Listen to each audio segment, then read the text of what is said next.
We'll definitely get a full done. Well, yeah. No, I'm talking about whether we can get a third one. Yeah. Well, we'll see what we can do. But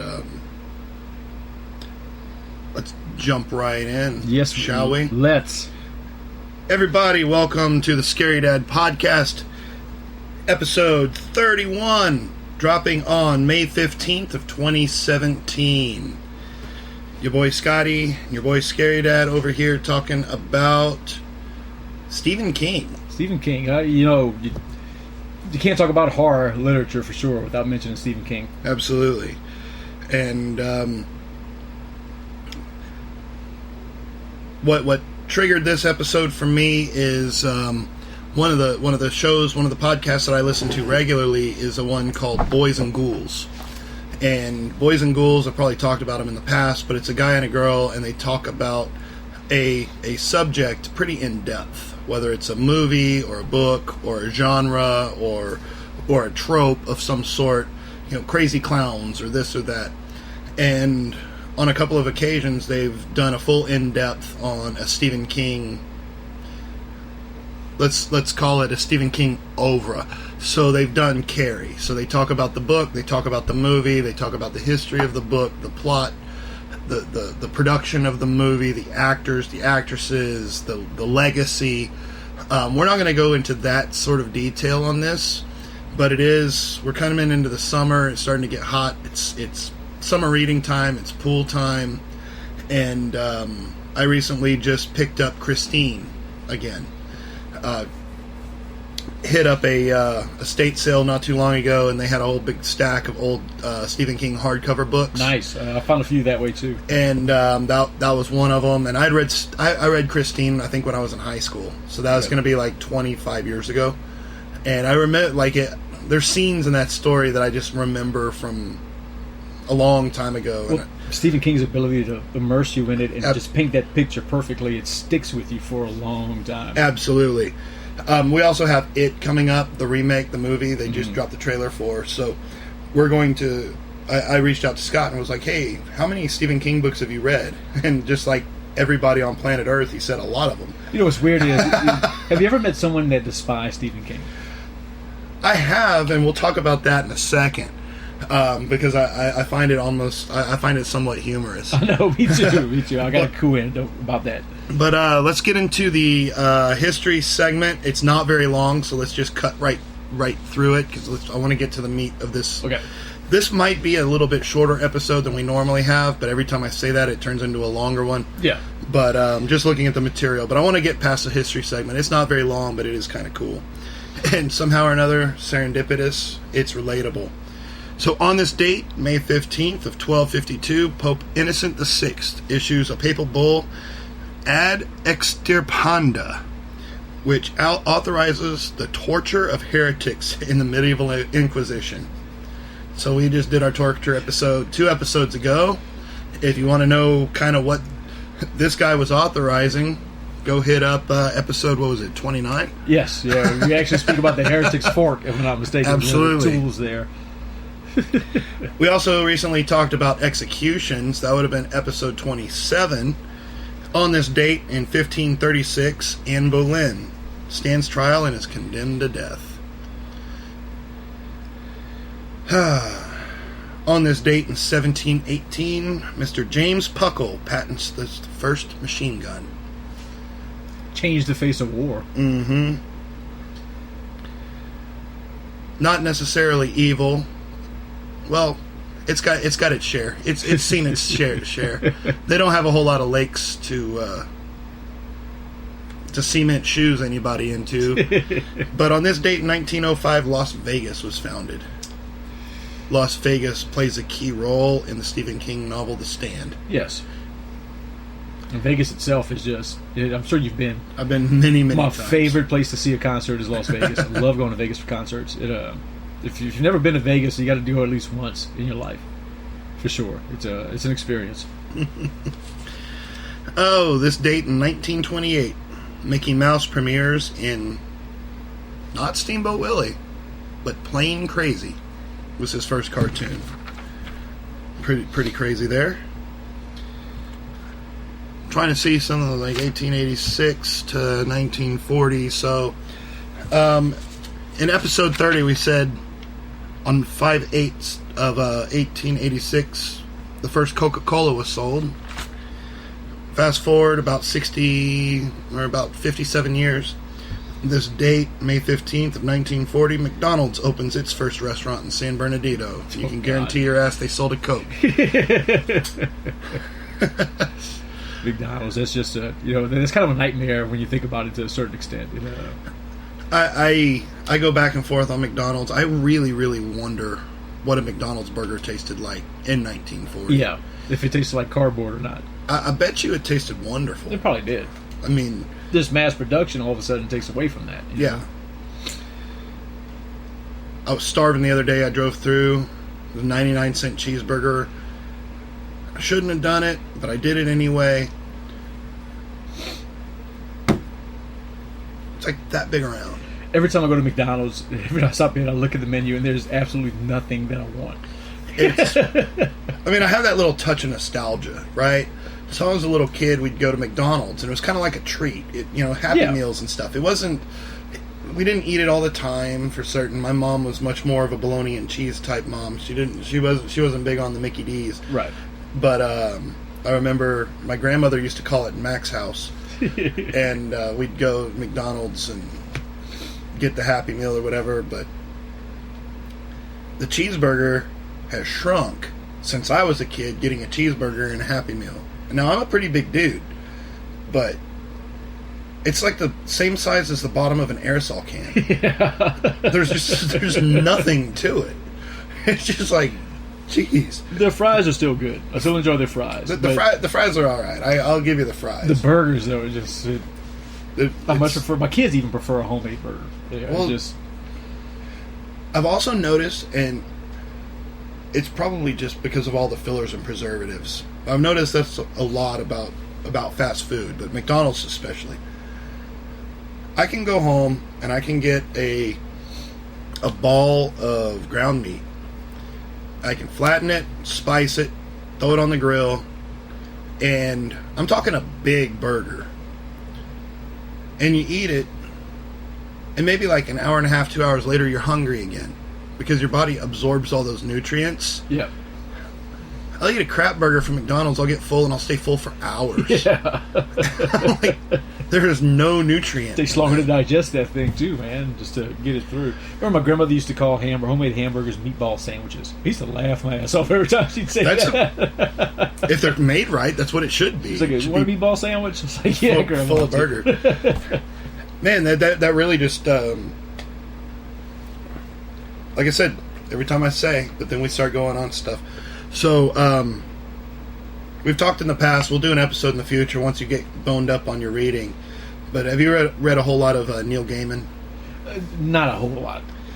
Neil Gaiman and Terry Pratchett wrote a novel together, and it's called Good Omens. And it's a comedy about the end of the world. And it's kind of like a comedy of errors. So basically it's the biblical apocalypse, but things are not going the way that they're supposed to go. Without going into great detail, but for example, the Antichrist is born. The Antichrist is supposed to be born to a certain witch, but they're switched at the hospital, and he's raised by a good family. So he doesn't have that kind of evil... he's not taught in the ways of evil. Right. And so they send the Hellhound, his companion, and this thing, it's a demon, and it will come and it will be by his side, and it will take whatever form he names it. And he's supposed to have been trained to turn it into some giant city-destroying beast, but instead he sees it and he calls it Puppy, and this monstrous demon thing just turns into a little puppy, and that's what it becomes. So it's an actual it's a little dog with the mind of a puppy that's just his little buddy, right?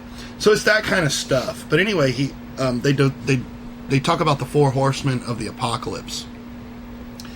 And so you've got pestilence, death, famine, and war. And Pestilence is a pharmaceutical CEO. And Famine is a fast food CEO. And instead of people wasting away or whatever, he creates giant, wonderful to eat meals that have like negative caloric value. So you're starving to death and getting fat at the same time. And that's the trick. And every time I look at a fast food burger, I think of Famine from Good Omens. I like that. The Four Horsemen of the Apocalypse has always fascinated me. Mm-hmm. Just their depiction through culture, through different times and everything. It's you should read it. Good The Omens. idea of the Four Horsemen of the Apocalypse is pretty scary. Oh yeah. Well, they're riding the winds right now. Yeah. But we don't want to talk about that. That's more scary than a Stephen King novel. We want to do an episode on the apocalypse itself. The biblical apocalypse? Yeah. I think we could.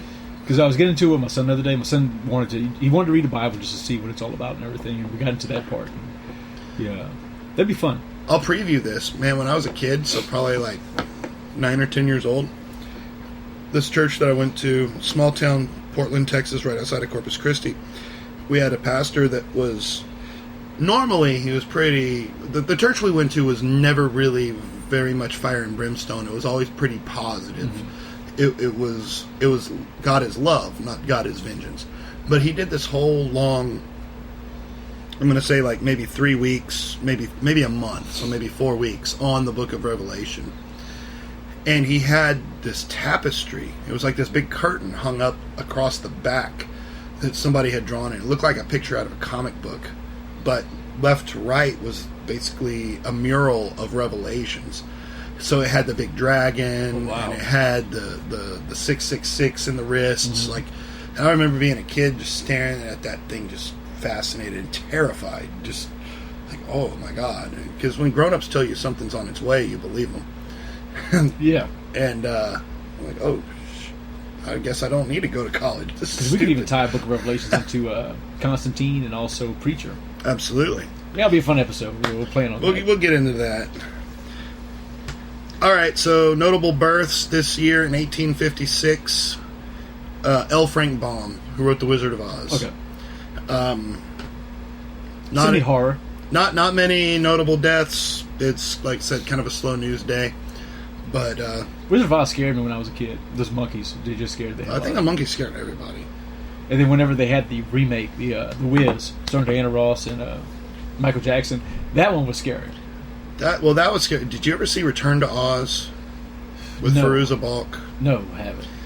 That came out, I'm going to say like maybe 1987, 1986, 87. It was a Disney movie. And it was billed as like Wizard of Oz Part 2. Dorothy Returns to Oz, whatever. Google it. It was terrifying. I saw it in the theater. And it's probably one of the scarier movies I've ever seen as far as just in general, like, what the hell shock value.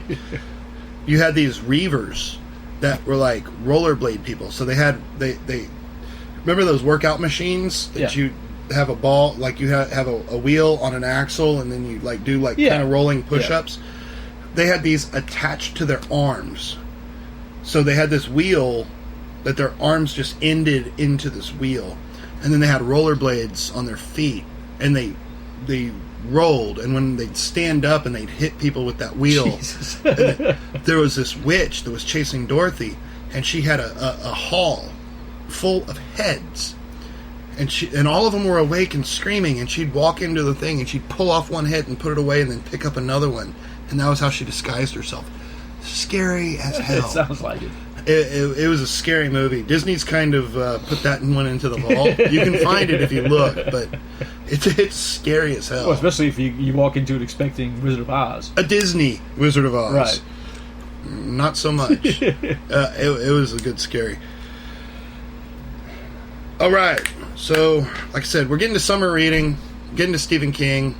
A couple of things, like I said, the podcast is telling me about how the last one that they did was on The Shining. Okay. So I just recently I didn't have a paperback version of The Shining anymore. I read it years ago, but I'm going to reread it.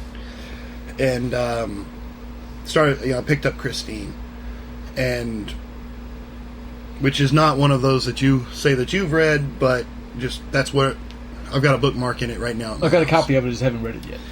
So you mentioned, have you ever met somebody who just generally hates Stephen King? And the answer is yes, but tell your story first. I'm at a con, and I'm at Bernie Wrightson's table, hanging out, talking to him and his wife, and this guy walks up, and he's looking at some of the stuff that Bernie has on his table. And as you know, Bernie's done a lot of work for Stephen King, and he had a couple of Stephen King books up there. And this guy proceeds to rant about how he cannot stand Stephen King and his mass-produced crap. How, all his books are just they how did he put it? They have no soul. It's just, you can tell that he just on and on and on. And I'm looking at him, I'm like, do you realize that you're talking to a friend of Stephen King who's also contributed to some of these books that you're berating right now? And the guy just had no clue. And finally, I told him, I said, this book right here, Bernie did all the artwork for it. And he kind of crawfished back a little bit. But yeah, I'd never met somebody that so vehemently hated Stephen King before. There was quite a bit of Stephen King hate. I mean, he was wrecked by the critics, but he sold. Right. So there's that. But you can't really... I mean, he's got such a massive body of work. Yeah, there's something here that you're going to like. I mean, even if you don't like horror at all, there's going to be... I mean, he's got romance stories, not like a lot of them, but he's got science fiction, he's got fantasy, he's got other stuff. He kind of runs the gamut of genre.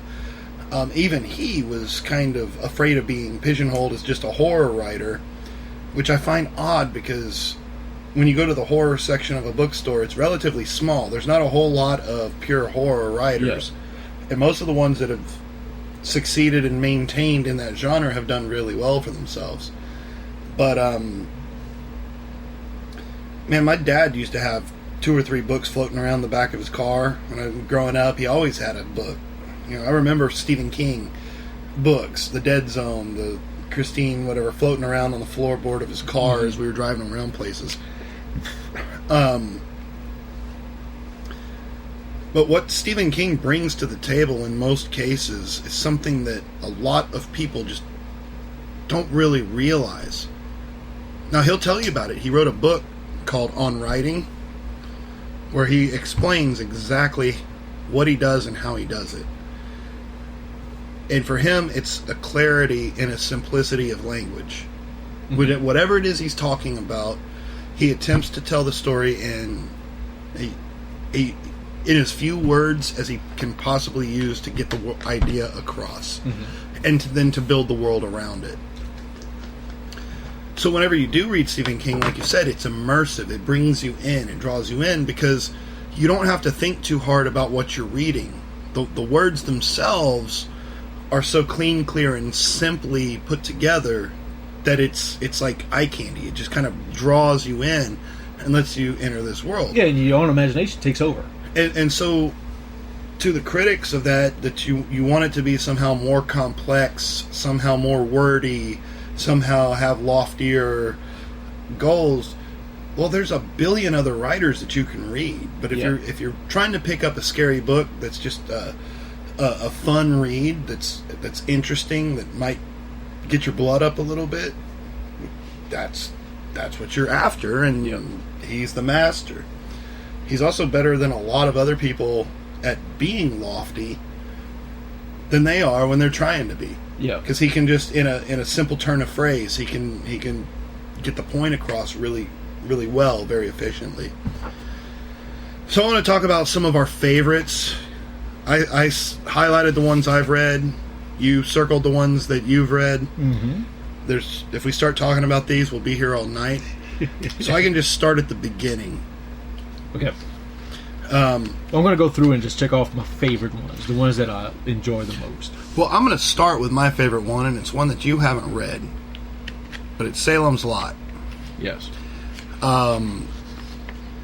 in a world of sparkling vampires and Vampire Diaries and every attempt to throw back vampires to where they should be is rebuffed by sparkling vampires, and Salem's Lot is perhaps the only and the last scary vampire book I think that will probably ever be. It's vampires. It's straight up vampires. There's no question about it. There's no ambiguity to it at all. But these are demonic, evil vampires, and they're slowly taking over a town while they sleep. Right. They're spreading like a cancer, and they're straight up evil. And some of the scenes in this book are just my favorite book that I've read probably 5 times, and I take it to my wife who reads books. Like she'll if she got into Stephen King, she'd be through this whole list in probably like 2 weeks. No lie, she'd pull down it in like 4 days. But she doesn't like scary things, and I handed her Salem's Lot, and she couldn't make it through 30 pages. Really? She handed it back. She said, I just cannot handle this. So this isn't like Vampire Lestat, where you got to learn his background and see how he gets along with other people and stuff like that. It's not told from the perspective of the vampires. Right. It's very frightening. And it's flawed. It's got its moments where you're like, but it's a second book. He was like 27 years old, so what you going to do? Right. But it is phenomenal. And you haven't read that one, but that's my gift to you. Highly recommended. Read it as soon as you can. We'll do a whole episode on it. It's great. So the real beginning to our conversation would be The Shining. Yes. Love the book. Love the movie. Just The Shining is such a hardcore psychological horror movie. It hits you right there. It's hard to explain just my fascination with The Shining. It was this could really happen. It was one of those books where this book is so real. You immerse yourself into The Shining, and it affects you. Absolutely. I saw the Kubrick movie before I read the book, and I've seen it many times since. And I think that The Shining is probably in the top 5 of most everybody's list of best horror movies ever. Right. Scariest, creepiest. It's just got an atmosphere and a way about it. It's a cerebral horror movie. That just gets under your skin. And so then, I saw that movie, read the book, and then saw the made-for-TV movie that came out in like 1997. And the made-for-TV movie actually follows the book more closely than does the Kubrick movie. But all 3 of them together just create this world of story that just draws you in. And it's a book. That's one book that can give you nightmares. You want to explore this hotel. Yeah. You want to go get more about the background. You want to learn more about what's happening with it. Right. Why things are going on. Who these people are. And funny little addendum to The Shining. And I've got a feeler out on eBay right now. So when the TV movie came out in 1997, TV Guide, the cover, is Stephen King, The Shining. Stephen King wrote a prequel, not a prequel, but a prologue, to The Shining. So it would be a prologue, the story, and then an epilogue. But his publisher cut the prologue because to keep it under 500 words or 500 pages, they could sell it for $1 less, and that meant a whole lot more sales. Yeah. But the prologue does go back into the history. There's a Tumblr that you can go on Tumblr and look it up, and it's got the whole text, but it was printed in this TV Guide. And the reason I'm going to buy this TV Guide on eBay is because Bernie Wrightson did the cover for that TV Guide. So it's one of those. We've got to get one of those. No doubt.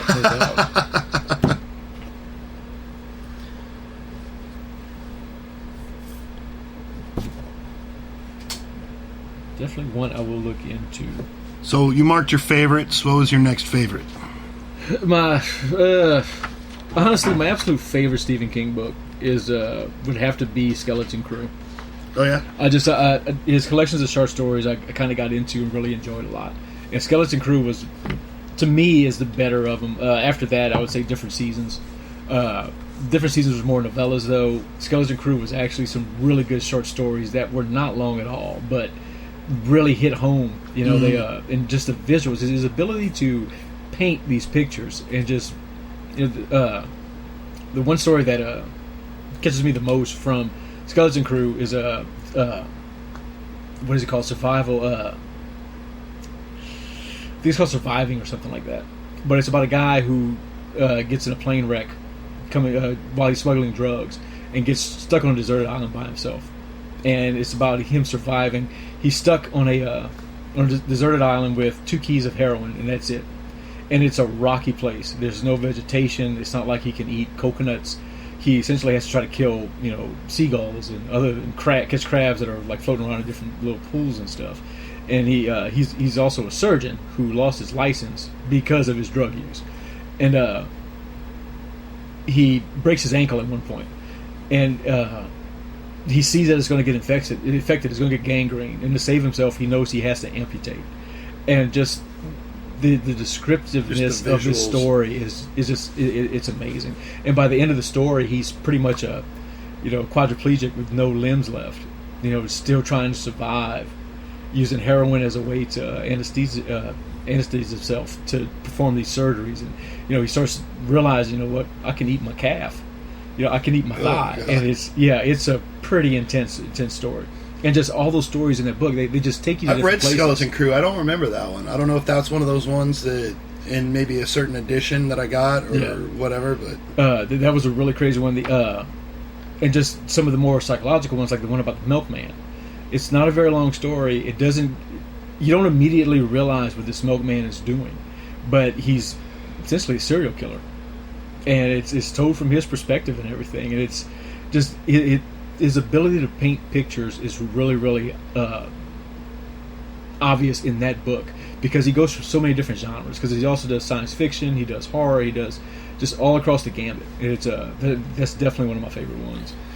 Well, up here, one of the ones that I didn't highlight it because it's in one of the collections.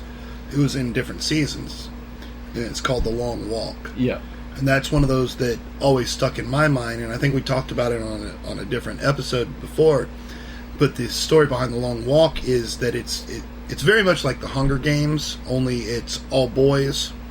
And in some post-apocalyptic future, there's a lottery, and they draw your name, and if they draw your name, then you line up, and they have like maybe 100 boys, and they all start off at a line, and then they blow the whistle, and you walk. And you have to keep a pace of 4 miles an hour, and you walk.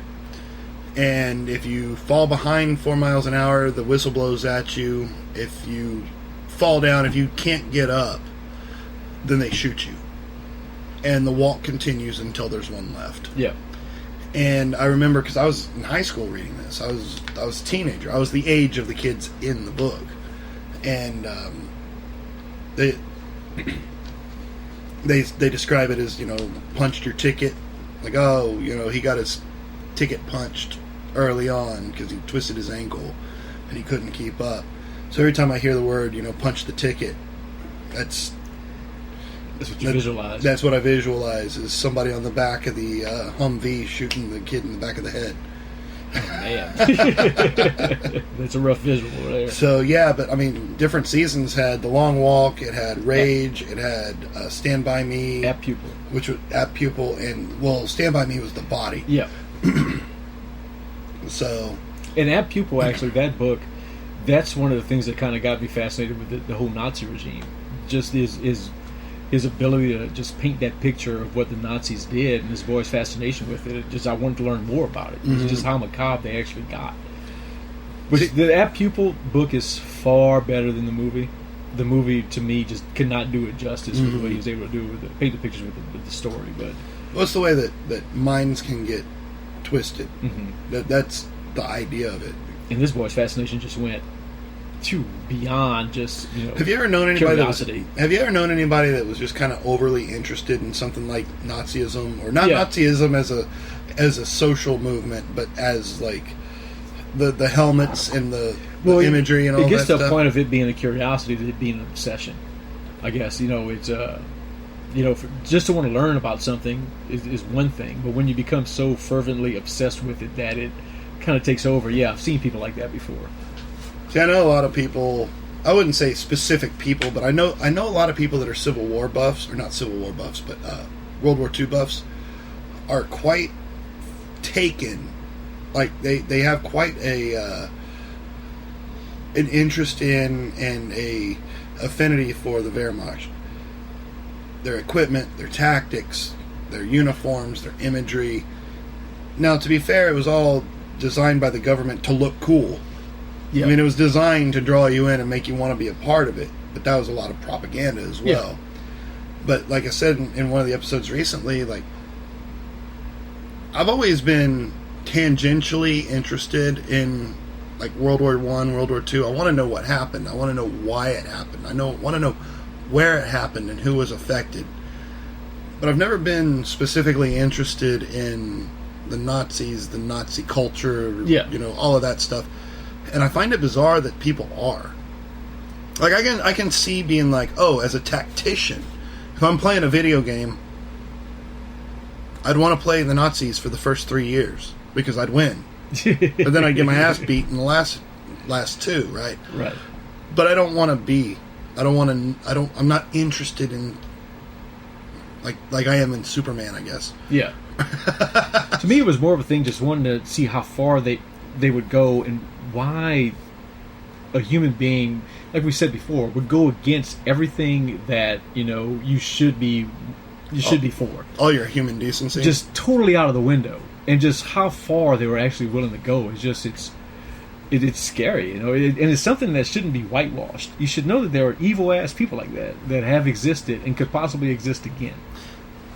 See, and I always get to this spot where this is by no means any kind of defense of the Nazis or Nazi tactics, but I always have this feeling of if history or the government or anybody's telling you something was bad to an extreme, the truth is probably less extreme, but there's an agenda there. Because you see it now with people with all of their Islam hating, and then the blacks and the whites fighting in different areas of the country or whatever. Everything was just fine a month ago or 5 years ago or whatever, but now all of a sudden this rage is boiling over. Yeah. And it's being poked by the media, by the government, right. by just like writers and stuff. I bring up all the time, how long have Muslim countries been fighting the way they're fighting right now? Thousands of years. Mm-hmm. Thousands of years. Only up to the last 25, 30 years is where we've noticed all of a sudden we have an issue with it. We want to change everything, their way of thinking. But this is a way of thinking that we've allowed to exist for thousands of years. Well, also, that's just, they're sitting on a bunch of money. Yeah. That's it. And it's just like G.I. Joe. When Cobra was defeated, they brought up Serpentor. You have to have an enemy that's just a little bit more scary and just a little bit worse than the previous one. It's a propaganda machine. Yeah, it often is. So, like I said, not in any defense of the Nazis, but I think if the cultural idea that they were bad to 100 points to this side, probably dial it back about 25 and then maybe 2 more, because maybe it wasn't as bad as we're told, but they don't want people thinking that way because it goes down a bad path. Yeah. And the other side of the coin, on the other side, the same things are probably being said about us to their people. Lots of exaggerations and propaganda.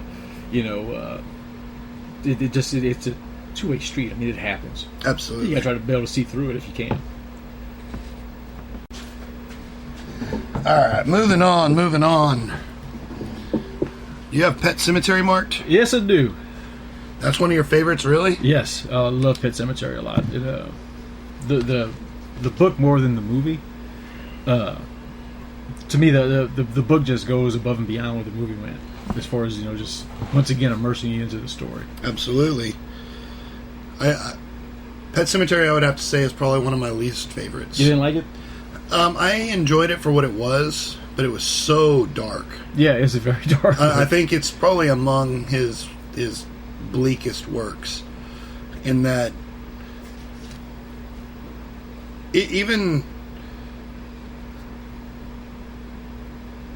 looking down the line of all of them, at least all of them have at least some sort of, not if not positive, at least not negative ending. Yeah. If the main character dies stopping the end of the world, as he does in the Dead Zone, He still stopped the end of the world. he still stopped the end of the world. In Pet Sematary, there's just It just ends bad. everybody just is it's just bad. And they say that he wrote that as a, like, he disavowed the book. He wrote it as like in a bad mood. But why is it that you like it so much? I enjoy just the style of writing and everything. It's a book that affects you in a certain way. It really emotionally, it was a strong book. Yeah. Just thinking about it now, with having small children, I can't even imagine putting myself through reading that again. It's a nightmare. Absolute. The book is a nightmare on paper. Little trivia: in the 1997 made-for-TV movie The Shining, remember in the Kubrick, whenever he's in the bar and it's all closed up, there's nobody there, but the bartender starts serving him alcohol, and there's no alcohol on site, but it's there. In the TV movie, he actually has that same vision, but there's a band playing.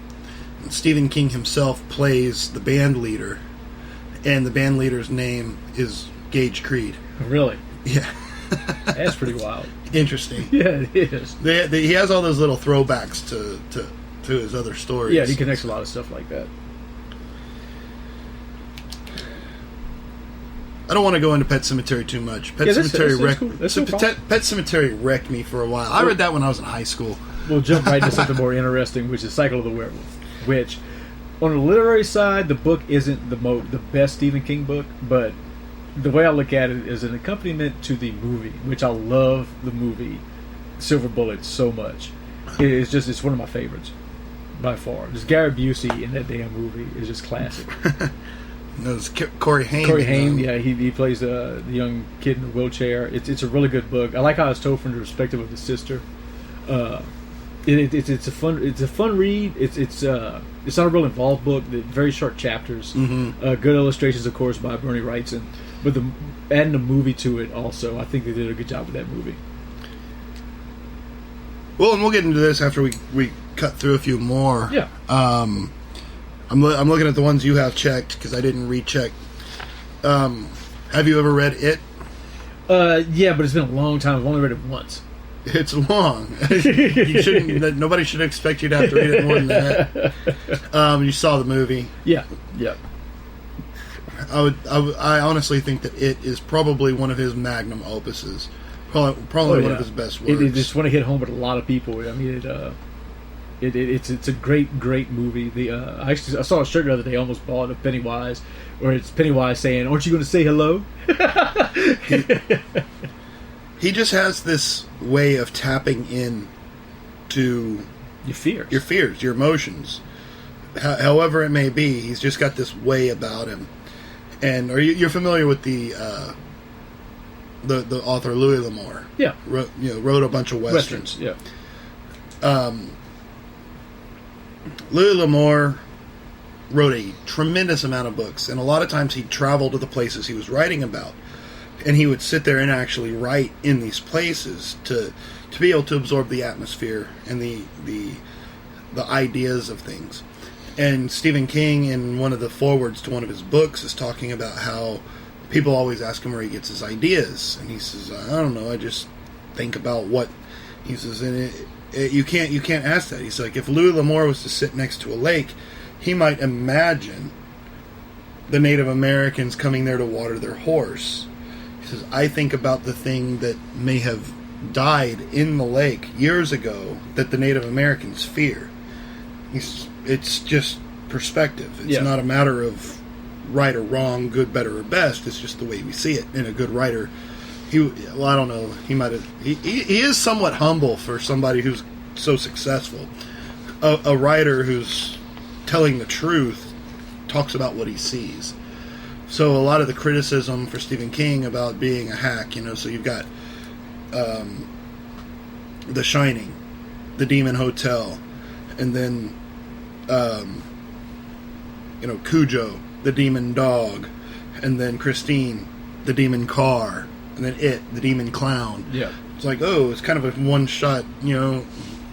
one-shot guy. But in reality, that's what he sees. Yeah. So, and all of them taken individually are their own story.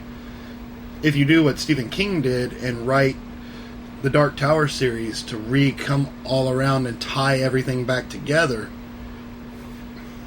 then you're sort of acting like that critic that ties all of his books together with the same thing. But I'm looking forward to it. Yeah, I can't wait to see what they do with the remake. They're going to do a good job with it. By far. So moving on. Well, Misery's one that you haven't read. I haven't read. I've seen the movie. You've seen the movie. The movie follows the book very well, except, of course, just like with all books that turn into movies, the book itself goes into more detail, more background and stuff. Mm-hmm. You learn more about the character, and it's a pretty dark book at times. The cool thing about that book is it can be almost high-spirited occasionally, but then all of a sudden it takes a really, really dark twist. Honestly, I think I actually have read Misery. And, in the book, you realize just how psychotic Annie Wilkes is. I mean, she is a crazy bitch. Now that we're talking about it, I have read the book. Okay. I have read Misery. And it just shows the two sides of her personality. One, she's just a good old fun-loving country girl with a pig named Misery.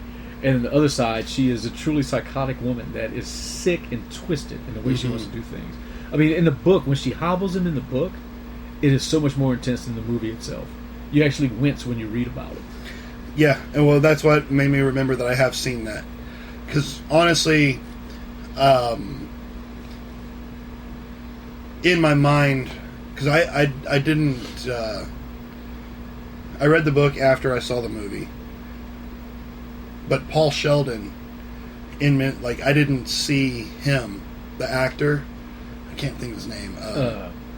Not Louis Dreyfus. I want to think. Is it Richard Dreyfuss? No, it's not Richard Dreyfuss. I want to say Gene Hackman, but it's not him. No, it's not Gene Hackman. Anyway, he was the guy from The Godfather. Yeah. We'll think of it in a second.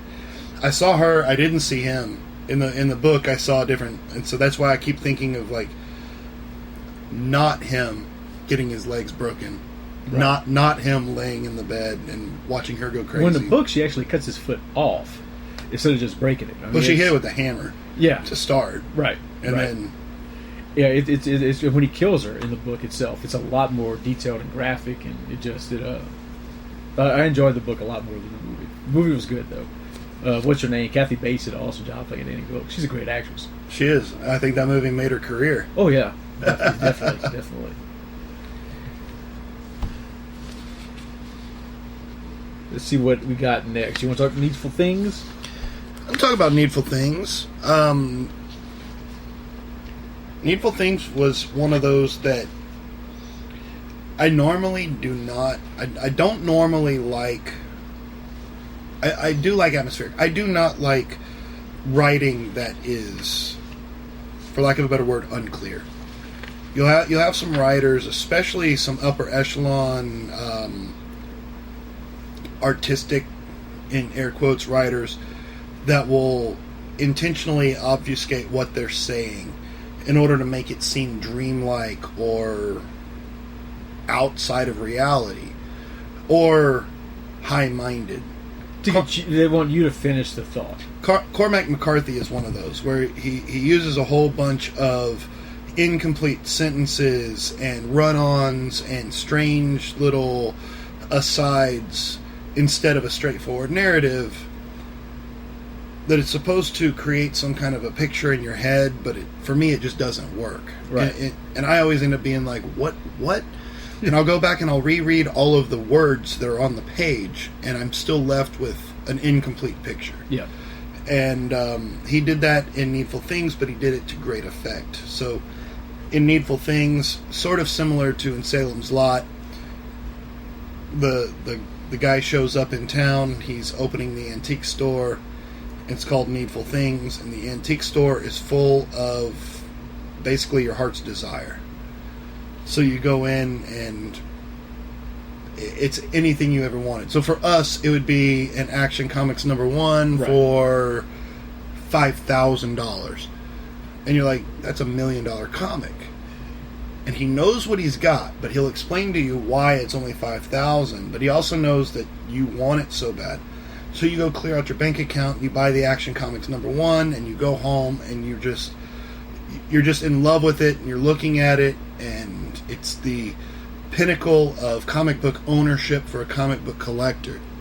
And he has this kind of dreamlike language that he uses that pulls you straight in and makes you, like, a lot of the artifacts in the book are things that I don't really care about, but like there's a character, she collects like candy glass, like Tiffany glass, and he's like these little figurines that she has, and she finds this one and she's just in love with it, and it's like, man, I want some candy glass now. And one, she buys a chunk, like a splinter from the cross.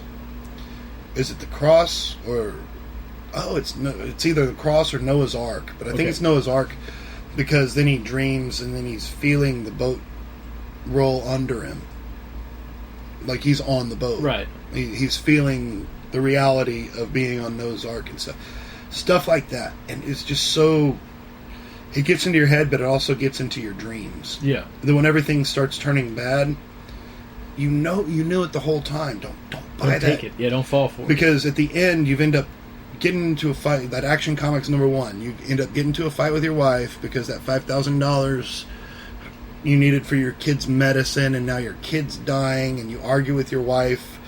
The fight turns violent. You end up killing her. You wake up out of reality, and it's not an Action Comics #1. It's a DC Comics Presents from 1988, and it's worth $0.25 at best. Right. And you've ruined your life over it. And it still sticks in my head. Like, it was a great story. I really enjoyed it. They made a really shitty movie about it, but the book was awesome. Okay, that's everyone have to check out, man. It does sound neat.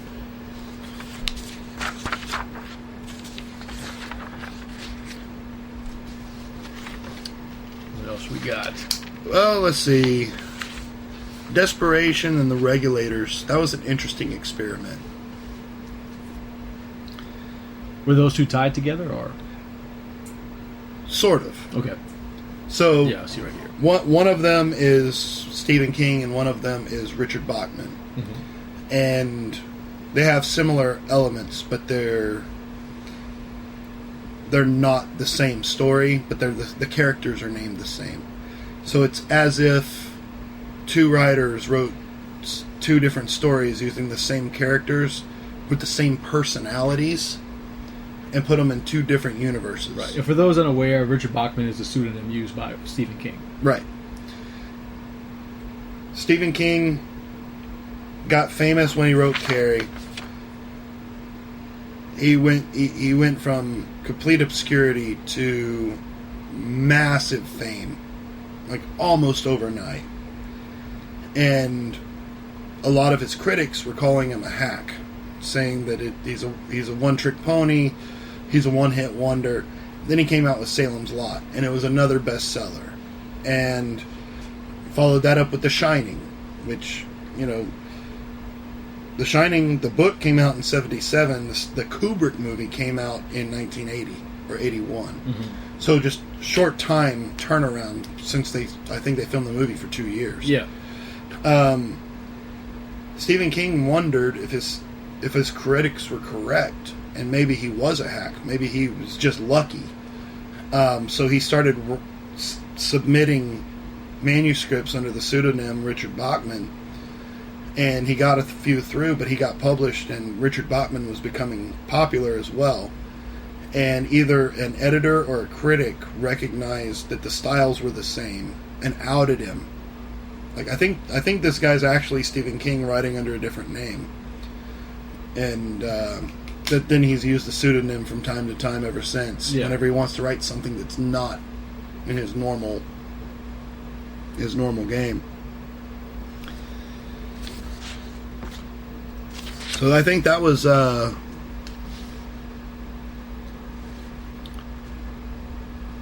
was one. It's not here. It's called the Bachman books that he wrote. There was a whole bunch of his short stories that he wrote under Richard Bachman. That was Rage and Roadwork. Oh, Bachman books in 1985. Right here under Other. Oh, there we go. And good old Creepshow. Creepshow. How can you forget those tales, man? Another one. I want to get that first that edition of Creepshow, the comic book, the Bernie illustrated. That would be a good one to get a hold of.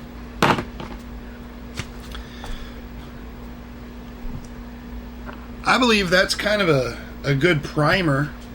I think, what is this? 2, 4, 6, 8, 10, 12, 14, 16, 18.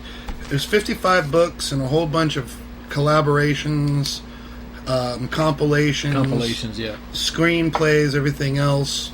If we're gonna put links to some of these in the notes. Some of our favorite ones. We'll go ahead to go to Amazon, and you can just download them to your Kindle. Which really helps us out, even if you're paying $1 or $2 for it. You know, we get like a quarter or something. It helps us out. Helps us buy stickers. But that's a little primer on Stephen King. We're going to get into more detail. You felt us wanting to get into more detail on just about all of these. So we'll do every now and then. There's a meta episodes every once in a while where we go into one of the books, and probably bring up some other authors too, just some other horror writers. Absolutely. That we can talk about. We need to talk about Neil Gaiman. Yeah. Neil Gaiman, my favorite writer, tons of books, tons of comics. American Gods actually premiered last week. The premiere episode, phenomenal. Okay. Good stuff. Don't need to have read the book to enjoy the show. It's really good. And we'll bring up some Clive Barker, bring up some of my favorite one. Oh yeah. Who's stretching the comics and everything else also. He Tell us your favorite writer. We can do a profile on them. Maybe read a book or two. I don't know. Just let us know. Yeah. Reach out to us, definitely. Let us know what you think. Let us know what you want us to talk about. Comments, questions, just shoot them our way. And sort of like last week, this week, the episode drops on the 15th, Monday. Ides of May. Which means yesterday Scott was at Comicpalooza all day. And I'm more out right now trying to get some rest. Meeting and greeting.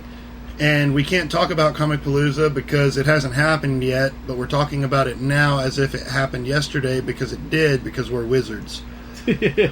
So stay tuned. We'll do a couple little episodes, little metas on Comicpalooza and some of the other stuff that's been going on in town. Yeah. A lot of fun things coming up. Got some fun interviews coming your way with a few folks, and definitely got more content to bring you guys. So that's episode 31. It's a wrap in the can. On our way to episode 98. We're getting there, don't worry. Stay scary, guys. Later.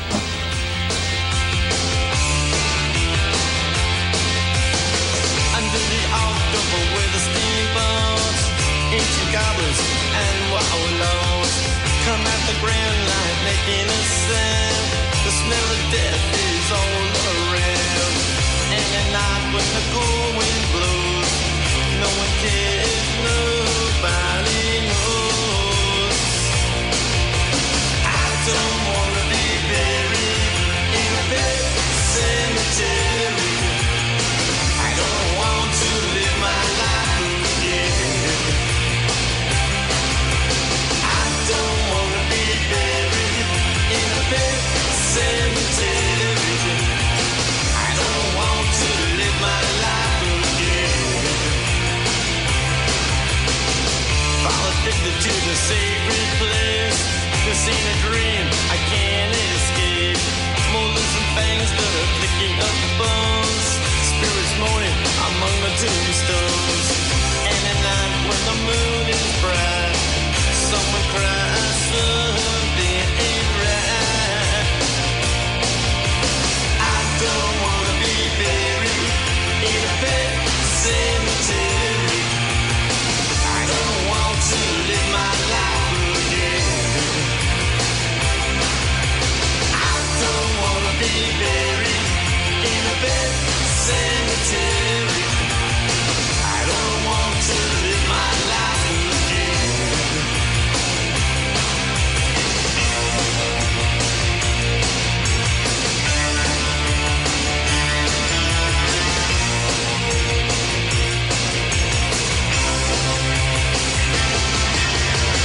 The moon's full, the air is still. All of a sudden, I feel a chill. Victor is grinning, flesh is riding away. Skeleton dance, I curse the